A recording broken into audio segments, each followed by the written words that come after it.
G'day, couch critics. My name's Sogg, and I'm joined by Brad once again. And this episode, we're talking about the new A-League fixtures. The first 6 rounds have been released.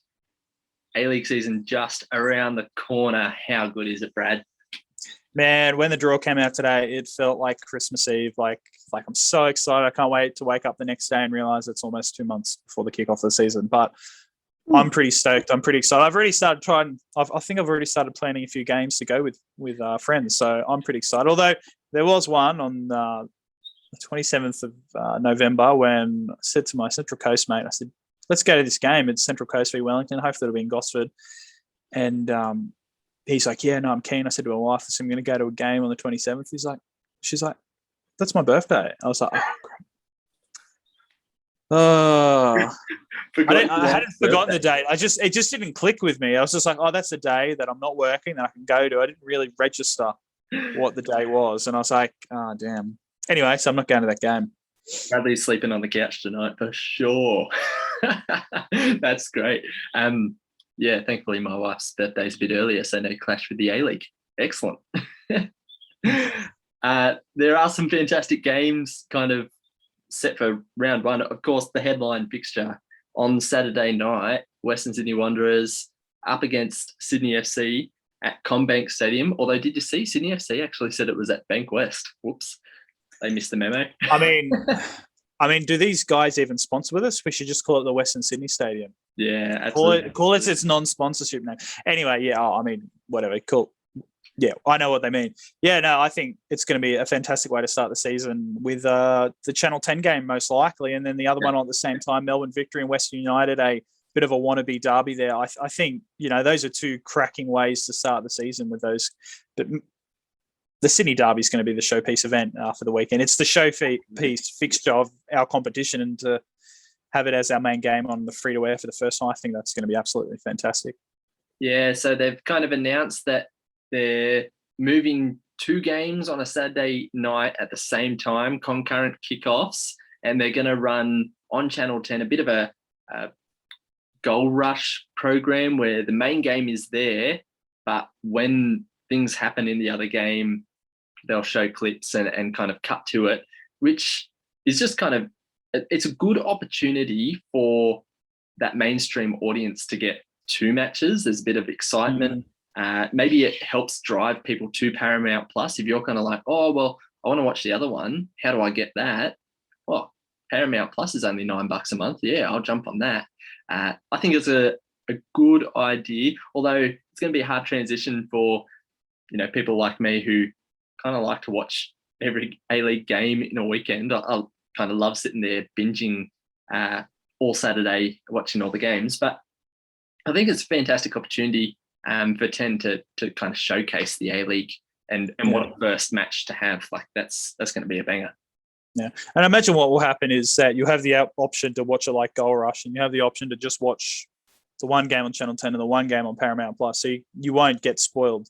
I do like the Goal Rush. I assume it's something similar to what they do in the Premier League when you're watching on Optus. That's a really good option if you're pretty casual and you're watching it in the background. You know what's going on in both games, but it's different. It's different. I don't think AFL or NRL, I don't think they have simultaneous kickoffs in any game. So this is a very unique thing. I could be wrong about the AFL. Someone will probably pick me up in the comments. But yeah, I think it's a unique thing and I'm excited. I'm excited to see how it's received. Yeah, and I mean, there's been a little bit of pushback on it. People saying, we're not quite at that bigger competition. But I think what it does allow as well is you get less games in the heat. So in December, that Saturday night, you're not having like a 3 p.m. kickoff, a 5 and then a 7. Actually, you can knock one back to 5 and it's finishing when it's cool. And then you've got 2 at 7 when the temperature is, good for football. So I think it has the potential to actually up a bit of the quality and just give, that summer football a bit of a better feel. Summer nights are going to be great. 7:45 kickoff, maybe not the best for families on a Saturday night, but it's going to be good for just your average viewer or attender to games. So that's really cool. We do have a 6 p.m. game though on a Sunday night. I'm definitely not a fan of that. The NRL does it as well. I don't like it, especially.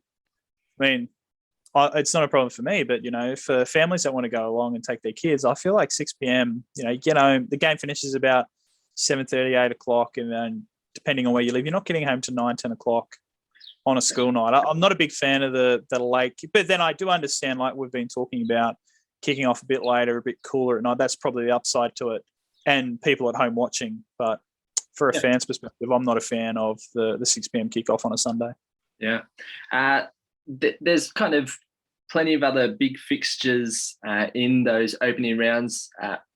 One thing that's interesting is, a bit like last season, we're kind of in 2 regional hubs. So it's New South Wales with Wellington thrown in for the first 6 rounds, and the rest of Australia kind of doing their thing, which just allows the season to actually kick off. I think the last thing fans and the APL wanted was to delay the season anymore, because last season that really caused issues, particularly now that we're not stopping for international breaks.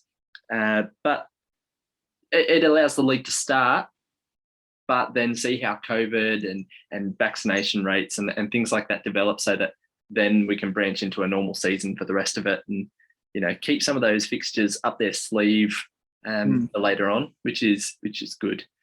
I've noticed they've Perth's playing at home against Adelaide the first week. I feel like WA's relationships with the rest of the states and territories just up the poo right now, and I feel like South Australia is the only one that actually doesn't have to quarantine.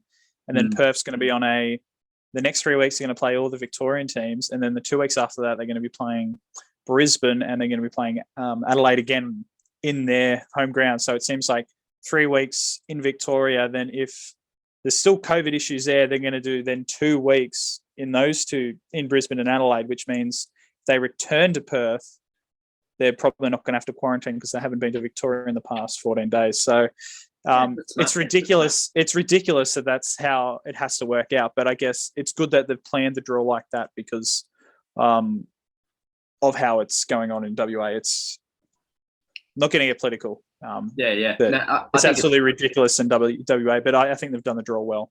It's a smart way to get around that problem. It kind of creates the same thing as last season, potentially for Perth, where they were games behind for a while, and then they had this glut of home fixtures, which at the back end of a season can be a real advantage for a team to have those consecutive home games, particularly if they're building momentum. We'll have to wait and see how Perth do this season. Of course, some new signings for them. They're aiming for the top 6 again, so I think that aids them towards the end. But it's a really tough start for them, and we could see them quite a way behind before they really get going this season. Probably the last kind of interesting thing about these, I mean, I'm sure you picked out your games you want to go to at home, and you've got fixtures that look good, but one spicy little detail that's also been part of these announcements is some stadium things. Now, the first one, less spicy, but Central Coast, all their games are put down, all their home games as to be confirmed. It's not particularly that they're not going to be playing at the Central Coast Stadium. It's actually supposedly, a few sources on Twitter, that they are still waiting on the naming rights of the sponsor being updated. And so rather than put Central Coast Stadium, they're waiting for whatever brand stadium to be announced. So Central Coast should still be playing on the Central Coast. There's no revolt happening there. There's no move to Northern Sydney. Watch this space. Who knows? It could be a late kind of game changer, but that's what's going on with their games. The other one is Western United, and this is kind of exploded today, so good time to film. Western United announced that they'll be playing 7 games at Lakeside Stadium, the home of South Melbourne Football Club. It's in the south part of Melbourne. Lakeside Stadium near Albert Park. It's actually in the middle of the F1 track. So, that's weird. Nomadic club. They've played kind of everywhere in Melbourne already. They're adding South Melbourne to their list. And then South Melbourne came out and said, nah, not happening. What?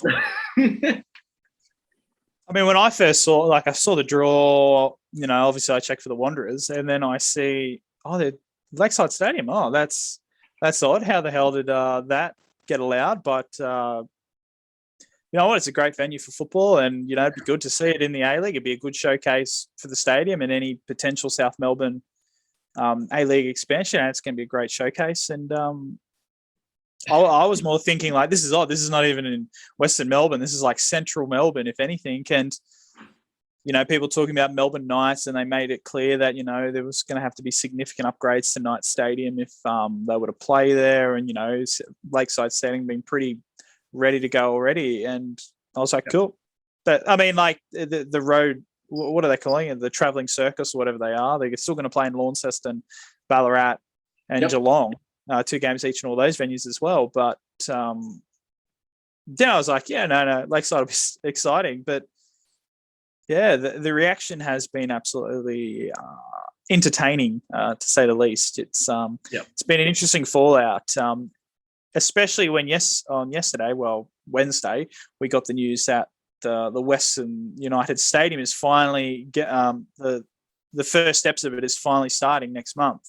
They're gonna turn over some dirt to make an access road for trucks for the future when the planning is actually accepted. So, I mean, that's crazy.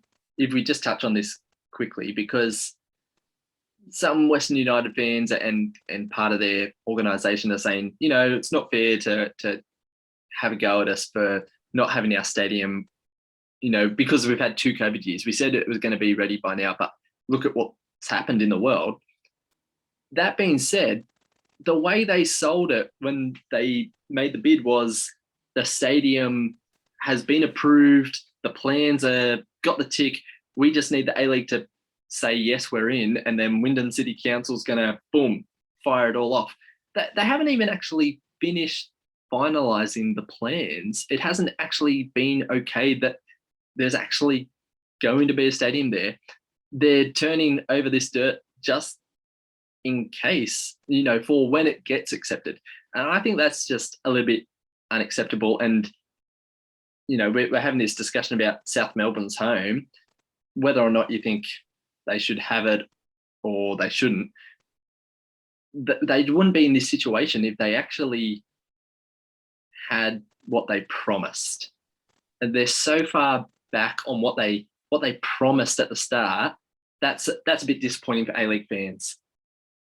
Yeah, I mean, when they made those promises saying it'll be ready like the day we're getting accepted, I don't think that could ever be possible. Like, no way that would have ever been possible. It was a big exaggeration. And I think the past few years have had a gold field of excuses. They could have easily come and said, listen, everything's been delayed because of COVID. And you know what? If they said that, it's understandable. It's COVID. But they never actually played it. Yeah. Played that card. And, that would have been an easy card to play. Had COVID not happened, they probably would have started the stadium already. And, people saying it's an access road. I'm like, well, a road's not going to be built unless something's going to happen. So there clearly is something going to happen. And they're saying we're going to build this road in anticipation for when the approvals get done. So they're knowing it's basically approved. Let's just go in and start building the road so we can start going once it's done. But I understand the grievance of South Melbourne and the other two Melbourne clubs are pissed off. They're saying, no, bugger off. You're not using AAMI Stadium. Yeah. That's not what you signed up for. And I get that. Melbourne Knights also, from what I've read a little bit about, they didn't want to share with them because stuff we want to, have aspirations of playing in the A-League as well. And I understand South Melbourne's little hissy fit as well. I mean, they were rejected because, Yeah, they didn't have for not having the stuff. And Western United got in for saying, we'll build the stuff, and they still haven't. And South Melbourne have basically been ready to go for the past 3 years. Yeah. They had the stadium, they had a location and an area and a community they could represent. So I understand their frustration. But getting back on the stadium dilemma of South Melbourne, West United, at the end of the day, the landlord makes the decision, and South Melbourne. a tenant. What's in the lease? Yeah, it depends what's in the lease. And the lease apparently says that South Melbourne can veto any football events if they can give a reasonable enough excuse to say, in terms of like a business and a financial thing. And I think from a financial aspect, having an A-League game, 7 A-League games at Lakeside Stadium is a great thing for the tenant, for the landlord. Yeah. And at the end of the day, I mean, the landlord will want that. Yeah. Why wouldn't the landlord want that? They'd want South Melbourne and 7 A-League games. They're thinking, how great would that be? Yeah, I don't know how it could be veto. I think it may be just a great little marketing ploy by South Melbourne. Look at what we got. Look at how good it is for football. Look at the rivalry we're building with Western. And hey, let's get this going. They might just be kind of angling for something there. So I think it's interesting. Yeah, I don't think it would have been announced if it wasn't all going to go through. So it'll be interesting to watch this development in the next couple of days. But I think we should probably wrap up our chat about the opening fixtures. Let us know down in the comments which game you're most excited to, which game you're gonna go to, and what do you think? Should Western United be allowed to play at Lakeside Stadium? Let us know all of that in the comments. Make sure to leave a like if you've enjoyed this video and share it with your friends. We're so close to 300 subscribers, so make sure to hit that subscribe button if you haven't already. And it'd be really great. I was just going to say, it'd be really great if we could push for those 300 subscribers before the start of the A-League season. Absolutely. In the middle of November. That's still 2 months, so it's still plenty of time for us to crack the 300. We're so thankful for everyone who does leave likes and comments and watches our videos. There's plenty more to come in the next few weeks before the season kicks off. We're bloody excited. Hope you are too. We'll catch you next time.